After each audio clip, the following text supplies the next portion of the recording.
আসসালামু আলাইকুম।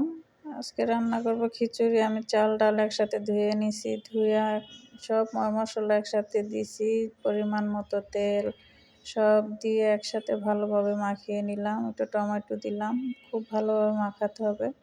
মাখায় আমি পানি দিয়ে বসিয়ে দিলাম কম কম আঁচে একদম, যাতে সুন্দরভাবে খিচুড়িটা একদম ঝরঝরা থাকে। পরিমাণ মতো পানি দিতে হবে।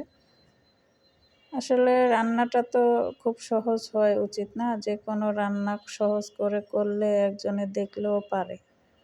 যেকোনো কাজই আপনি সহজ করে করবেন, নিজেও খুব ভালোভাবে করতে পারবেন, আরেকজনে দেখলেও করতে পারবে। এজন্য আর কি শর্টকাটে এভাবে মাখায়া জোগায়া করলাম। অন্যভাবেও করি, তো এভাবে করে দেখলাম কেমন ভালোই হয়। খিচুড়িটা অনেক মজার ছিল। তো আপনাদের সাথে কথা বলতে বলতে প্রায় হয়েও গেল। ধনিয়া পাতা দিয়ে দিলাম। ধনিয়া পাতা দিয়ে একটু নেড়ে চেড়ে নামিয়ে নেব। আর সাথে আছে বেগুন ভাজা, মুরগির মাংস। এই তো।